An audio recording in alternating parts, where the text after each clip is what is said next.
That's What I Said by Silver Froggie. It was a cool fall evening, and Mark and I cuddled up on the couch to watch a movie. I had taken a new medication for migraines that I suffer from. The pounding in my head, a front must be coming through. I did my usual and fell asleep. He covered me with a blanket when the movie ended and went off to bed himself. I woke sometime during the night to the sound of rain, torrential rain, hitting the roof.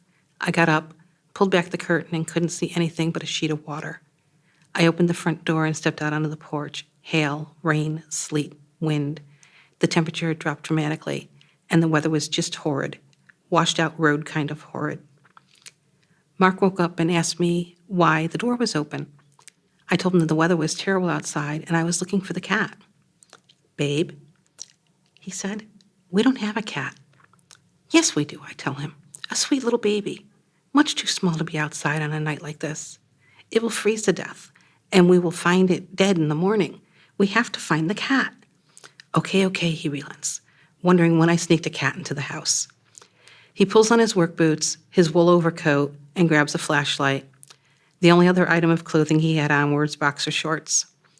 He turns on the outside garage light and heads out the door, telling me to get back in bed. He will find the cat.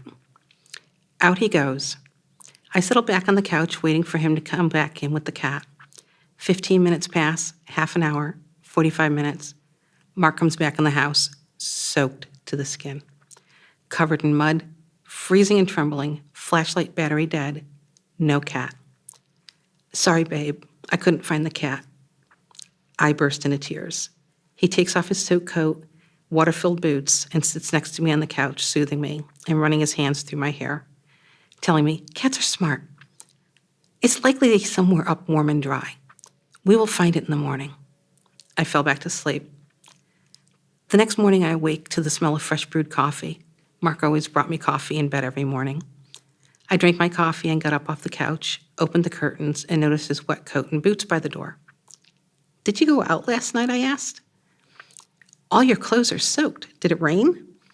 He looks at me, tells me to sit down. He has some sad news for me. I sit on the couch. He sits next to me and slowly studies my face. "Babe, I did go out last night. I was outside for almost an hour.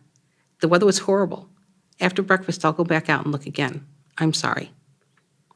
"Look for what?" I ask. He stares at me. "Babe, the cat. I'm hoping it got into the shed or a garage, maybe up inside the car engine." I interrupt him. "Mark, what cat?" "Our cat," he says. "Mark, we don't have a cat." "Did you get us a cat?" "No," he says. "You did." "Honey, I didn't get us a cat. We don't have a cat." He looks at me, looks at his soaked coat and waterlogged leather boots, sighs and says, "That's what I said." Apparently, sleepwalking and talking was a side effect of the new medication. Mark still swears I was awake.